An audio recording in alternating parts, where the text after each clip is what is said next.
3 years ago, at exactly 3:17 a.m., I woke up to the sound of whispering. Not outside my window, not in the hallway, inside my living room.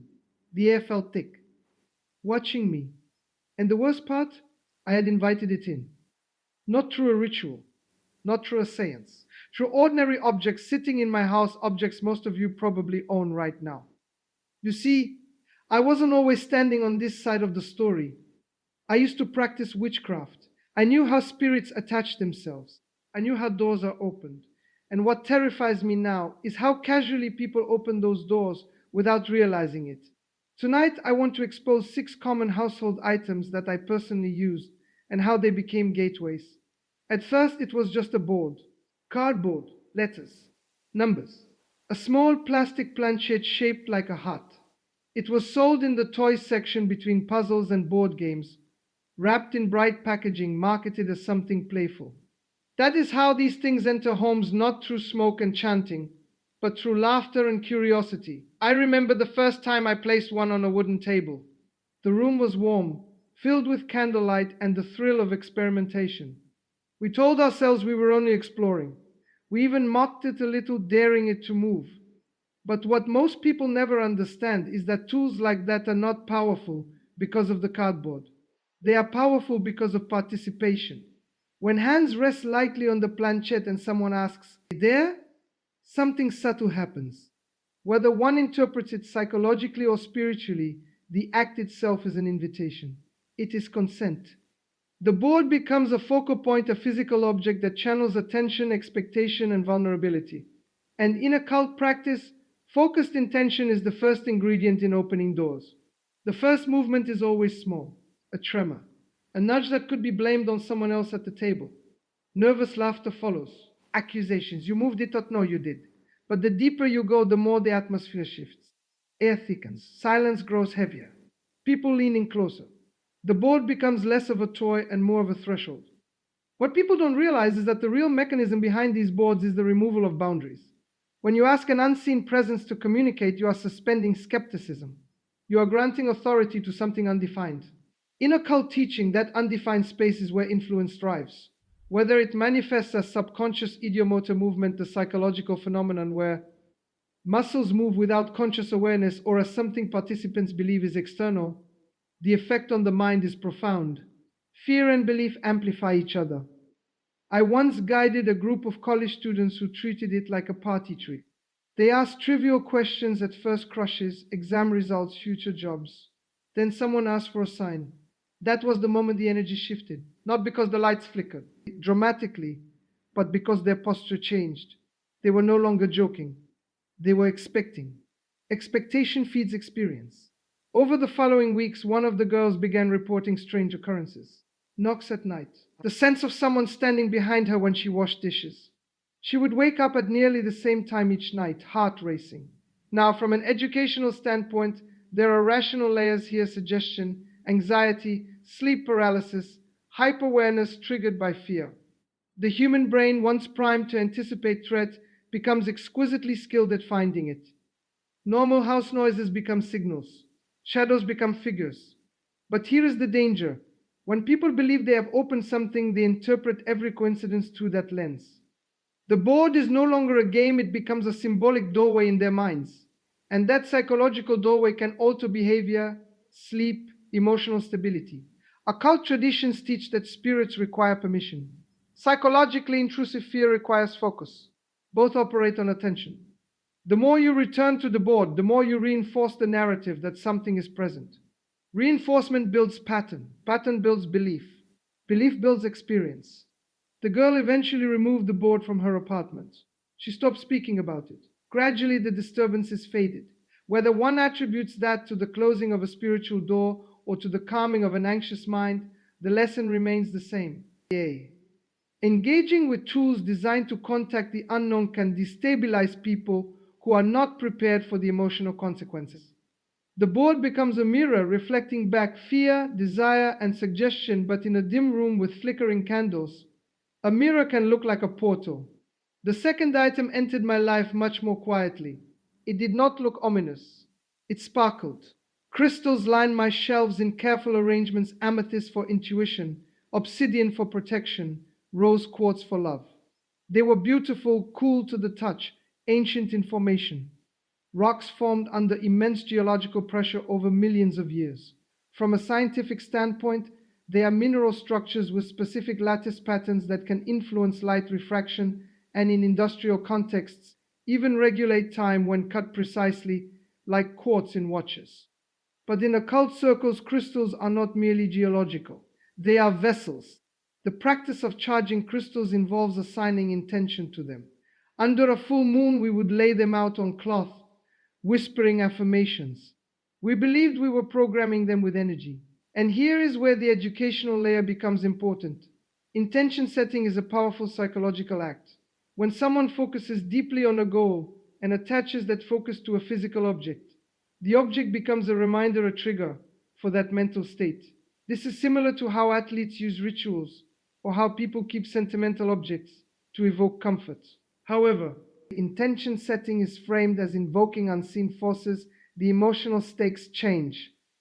Instead of the crystal serving as a personal reminder, it becomes perceived as an external source of power. That shift can create dependency. If something good happens, the crystal is credited. If something goes wrong, perhaps it was misaligned, blocked, or angry. I once mentored a woman who created elaborate crystal grids under her bed. She was told it would guard her from negativity. The grid required activation rituals, spoken invocations, visualization of light, requests for spiritual guardianship. She followed the instructions precisely. At first, she felt empowered, safe. Then came the anxiety. She began waking in the night with a sensation of pressure on her chest. Again, from a rational lens, this could easily align with stress-induced sleep disturbances or sleep paralysis. But in her belief framework, it meant something had responded.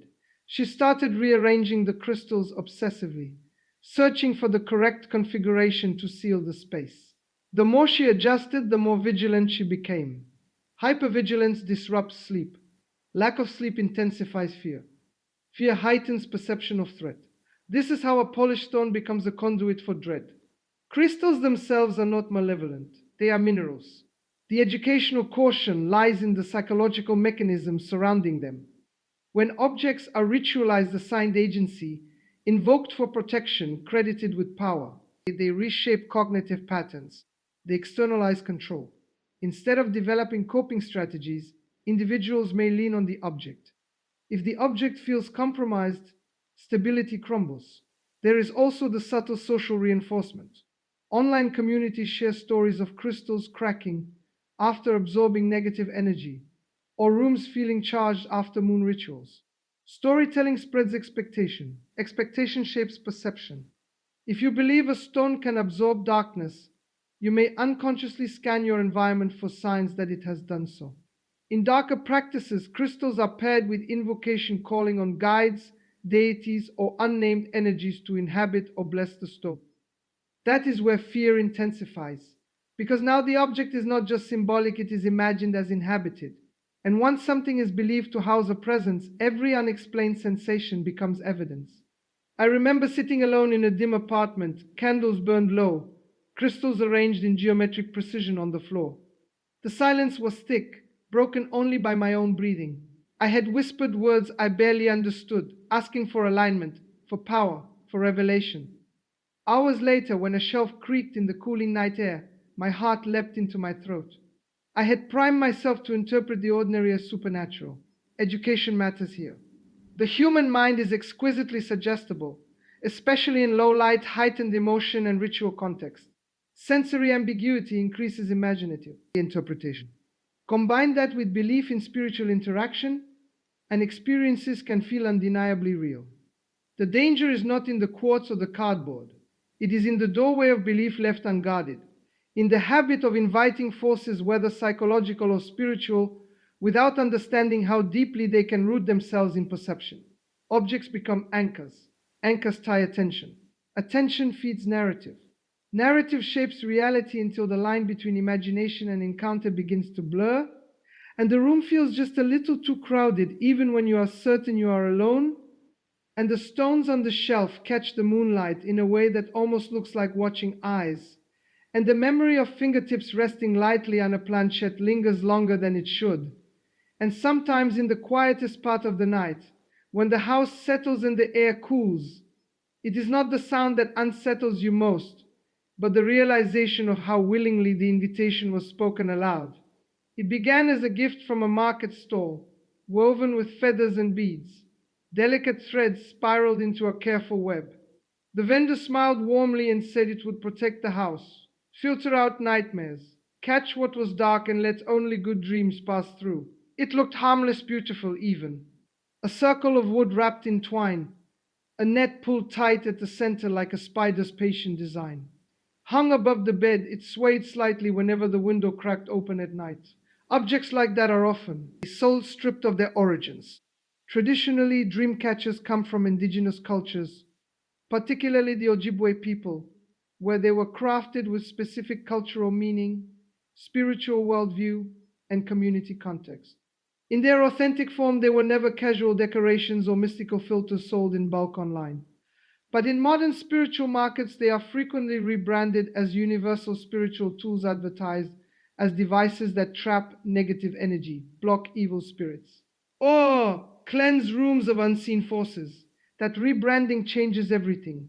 When someone hangs an object believing it will trap spirits, the psychology of space shifts. A bedroom is no longer just a room. It becomes a battleground of invisible traffic. Every nightmare becomes evidence the trap is working or failing. Every creak in the ceiling becomes something trying to pass through the woven threads. There is something unsettling about sleeping beneath a net that is set to catch entities. Because if it catches them, where do they go? The mind, especially at night, is suggestible.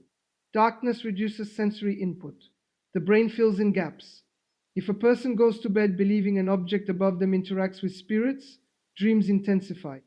Sleep paralysis episodes, common and medically documented, can feel supernatural.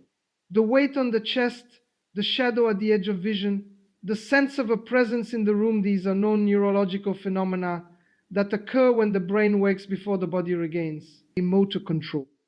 But when framed within a spiritual narrative, they become visitations. A woman once became convinced her dream catcher was holding something malevolent. She had purchased it specifically because it was marketed as spirit binding. After weeks of restless sleep and vivid dreams, she began waking at 3 a.m., staring at the silhouette above her. The web cast a shadow on the ceiling that looked like grasping fingers. She couldn't shake the feeling that something was suspended there, tangled but watching.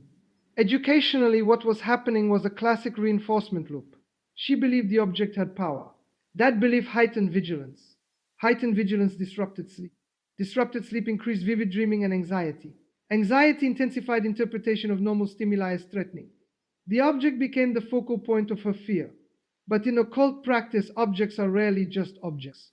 When rituals are performed around them, when someone prays to them, speaks intentions into them, then the energy of the object or entity is transferred to the person or the space, or asks them to act as guardians. They become symbols of spiritual contracts. And contracts, even imagined ones, hold weight in the human psyche. To believe something is guarding you also means believing something else might be attacking. The web above the bed becomes less like art and more like a net cast into unseen waters. The darker side of this comes when people begin speaking to the object, asking it questions, thanking it for filtering out darkness, assigning it awareness. That anthropomorphizing of ritual items can create a subtle shift in perception. The room feels inhabited not because it is necessarily, but because the mind has granted agency to something hanging in the air. And once agency is granted, silence feels different. Books come into the house more quietly. They do not hang in plain sight, they line shelves. Thick volumes bound in black. Pages edged with symbols. Titles whispering of hidden knowledge, secret rites, invocation, manifestation. The smell of old paper and ink carries its own kind of gravity. Knowledge has always felt powerful, especially forbidden knowledge. Occult books and spell manuals are not inherently dangerous because of ink and glue. They are dangerous because of participation. Reading about summoning rituals is not the same as performing them, but reading aloud an incantation even experimentally crosses a line from observer to participant. Language shapes cognition. Repeating phrases designed as invocations can alter emotional states. Chanting slows breathing. Focused repetition induces mild trance. This is well documented in psychology and neuroscience. Rhythmic speech and ritualized behavior can shift brainwave patterns, increasing suggestibility and emotional intensity. In dim candlelight, with a book open on the table, symbols sketched in careful diagrams, the atmosphere changes. The words on the page are structured to feel ancient, authoritative.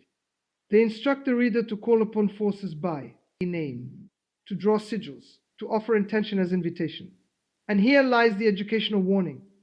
When someone repeatedly engages in practices that frame unseen forces as responsive and interactive, the brain begins scanning for responses.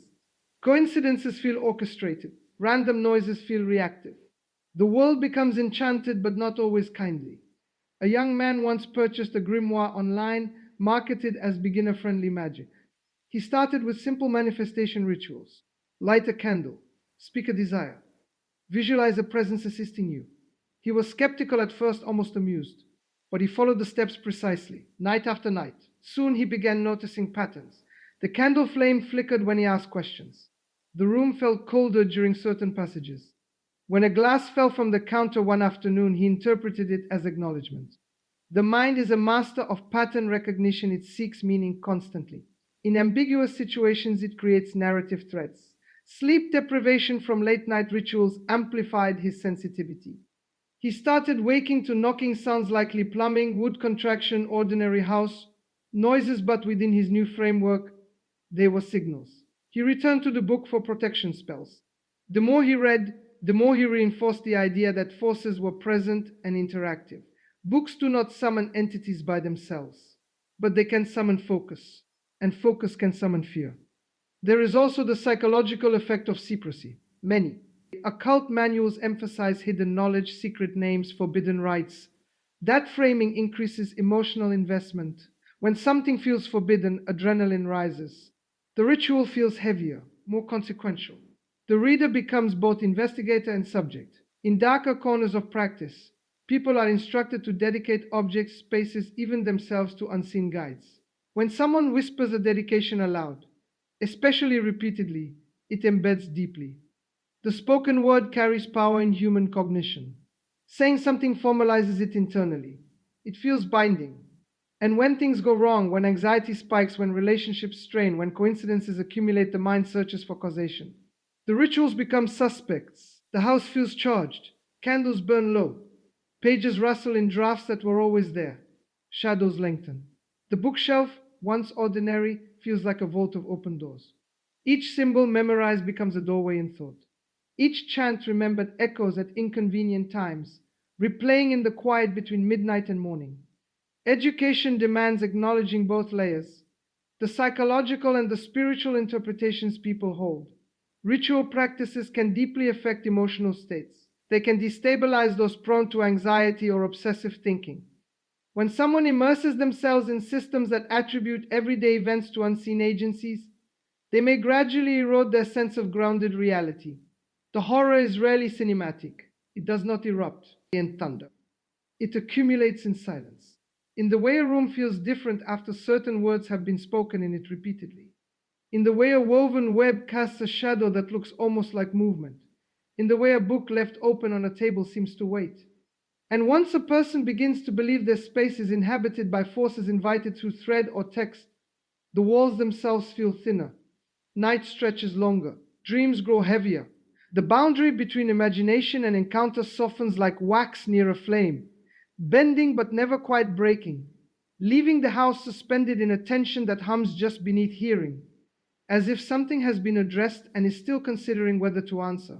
The mirror was taller than expected, framed in dark carved wood that twisted into shapes resembling vines or perhaps fingers. It stood in the corner of a dim antique shop, slightly tilted, reflecting the room at an angle that made everything appear subtly distorted. The shop owner mentioned it came from an old estate, that it had history, said with a half smile that could have meant anything. Objects like that are rarely purchased for utility. They are chosen because they feel charged. Antiques carry stories. That is part of their appeal. They have been handled, lived with, placed in rooms where arguments were whispered and secrets were kept. From a rational standpoint, they are simply aged materials wool expanded and contracted over decades, glass silvered and resilvered fabrics, absorbing dust and scent. But psychologically, age implies memory, and memory implies presence. When someone brings an object with unknown history into their home, imagination begins filling in the gaps. Who owned it? What did they do in front of it? What emotions saturated the room it once occupied? This is where suggestion begins weaving itself into perception. Mirrors in particular have long held symbolic weight across cultures. They reflect, but they also reverse. They create depth where none exists. In low light, the human brain struggles with reflected shadows, sometimes misinterpreting movement due to tiny eye adjustments and lighting shifts. There is even a well-documented psychological effect called the strange face illusion, where staring into a mirror in dim lighting for extended periods can cause facial distortions or hallucination-like changes. The brain, deprived of clear input, invents. But when a mirror is believed to carry energy from a previous owner, especially if that owner's life is imagined as tragic or occult, the mind becomes hyper-aware in its presence. Every flicker in peripheral vision feels intentional. Every reflection seems delayed by a fraction of a second. A man once bought an antique wardrobe carved with unfamiliar symbols along its interior panels. He had no idea what they meant, only that they looked ritualistic. He placed it in his bedroom. Soon he began feeling watched while changing clothes. The sensation was strongest at night when the wardrobe doors were closed and the mirror inset into one panel reflected only darkness. From an educational standpoint, what occurred next was predictable. Anxiety heightens vigilance. Vigilance increases detection of normal environmental stimuli with settling, fabric shifting, airflow changes. Once the wardrobe became the focus of suspicion, every sound near it confirmed his fear. He researched the symbols obsessively, discovering online forums where strangers speculated about protective wards and spirit seals. That information reinforced his belief that the object was spiritually active. The wardrobe had become more than furniture. It had become a narrative anchor. There is also a phenomenon known as emotional contagion through suggestion. When someone believes an object carries dark energy, their posture, tone, and tension communicate that belief to others in the house. Visitors feel uneasy not necessarily because of the object itself, but because they sense the owner's discomfort. The atmosphere thickens through shared expectation. In occult practice, objects used in rituals are sometimes intentionally dedicated. Words are spoken over them, intentions pressed into them. Whether or not one believes in literal spiritual attachment, the psychological attachment is undeniable. When a person assigns meaning to an object, it becomes charged with memory and emotion. Removing it can feel like breaking a contract. The wardrobe eventually began appearing in his dreams. Not moving, not attacking, just present, standing slightly open. The mind, saturated with waking focus on the object, continued processing it during sleep. Dreams borrow from preoccupations. The more emotionally intense the preoccupation, the more vivid the dream imagery. Education reveals that our brains are constantly constructing reality based on expectation and attention. When attention narrows around a single object, that object dominates perception. It grows heavier in significance. The house feels rearranged around it. Music enters more invisibly. It seeps into rooms through speakers and headphones. It hums in the background while dishes are washed or candles burn low. Certain songs are harmless, even uplifting. But some are structured intentionally around repetitive chants, invocations, or symbolic language tied to summoning or surrender. Rhythm is powerful. Repetition is powerful. Neuroscience shows that repeated phrases, especially set to rhythm, bypass analytical thinking and embed themselves in memory. This is why advertising jingles linger in the mind long after hearing them. When chants invoke imagery of spirits, entities, or hidden forces, those concepts begin to echo internally. A woman once played a particular track every night during meditation. The song included layered whispers in a language she did not understand, marketed as an ancient summoning chant. She found it soothing at first. The bass was low and steady, the cadence hypnotic. Over time she began, feeling as though the room shifted when the track played. Her breathing synced to the rhythm. Her thoughts slowed. In altered states of relaxation, the boundary between imagination and sensation softens. Hypnagogic imagery, fleeting visuals that occur as one drifts towards sleep, became more pronounced. She described shadowy forms in the corners of her vision while the chant looped softly. Educationally, this aligns with how the brain behaves in semi-trance states. Repetitive sound can induce mild dissociation. In such states, internal imagery feels external. The mind projects. But the belief framing matters. Because the track was labeled as invocation, she interpreted the imagery as response. The music no longer felt like background, that felt like a call answered. Media that glorifies ritual often includes symbolism meant to provoke emotional intensity. Inverted imagery, references to offering, surrender, awakening hidden forces. When consumed repeatedly, especially in isolation or during vulnerable moments, these symbols can embed deeply. The listener may begin attributing changes in mood or environment to the media itself. There is also the psychological phenomenon of priming. If someone consumes content emphasizing darkness, spirits, or hidden watchers, their perception becomes attuned to those themes. A house creak becomes a footstep. A flicker on a screen becomes interference.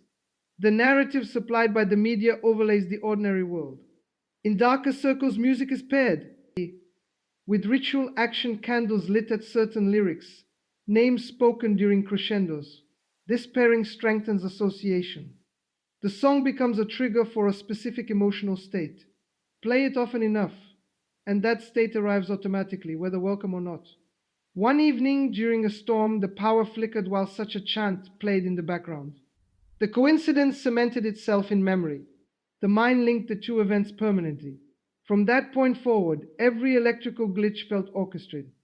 The house felt reactive to the soundtrack. Education reminds us that human cognition is meaning hungry. It stitches events together into a story. But when the story centers on unseen forces responding to invitation, fear grows roots. Antiques and media share something subtle.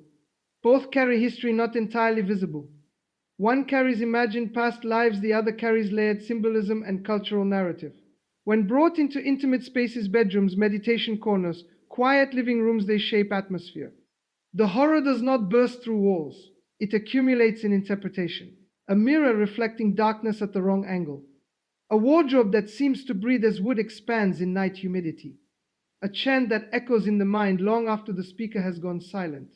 And once a person begins to suspect that objects or sounds are more than inert matter, the environment changes texture. Silence hums. Reflections linger a heartbeat too long. Lyrics replay themselves unbidden. AM. The house feels aware not because it is necessarily, but because attention has saturated it so thoroughly that every surface seems to hold the weight of something just beneath perception, something invited through curiosity, through aesthetics, through rhythm and reverence, waiting without movement yet never entirely still. And so, as you can see, the ordinary objects around us, the mirrors, antiques, dream catchers, crystals, books, and even the music we play can carry more than just decoration or entertainment. They can hold energy, intent, and the subtle echoes of the past. And if approached without awareness, they might invite experiences we never imagined. The line between curiosity and consequence is thinner than we think, and the smallest choices in our homes can ripple into the unseen. If you found this story eye-opening, unsettling, or simply fascinating, don't forget to hit that subscribe button so you won't miss any more tales of mystery and the hidden world around us. Thank you so much for watching. And remember, sometimes the most ordinary things in your home might not be as ordinary as they seem.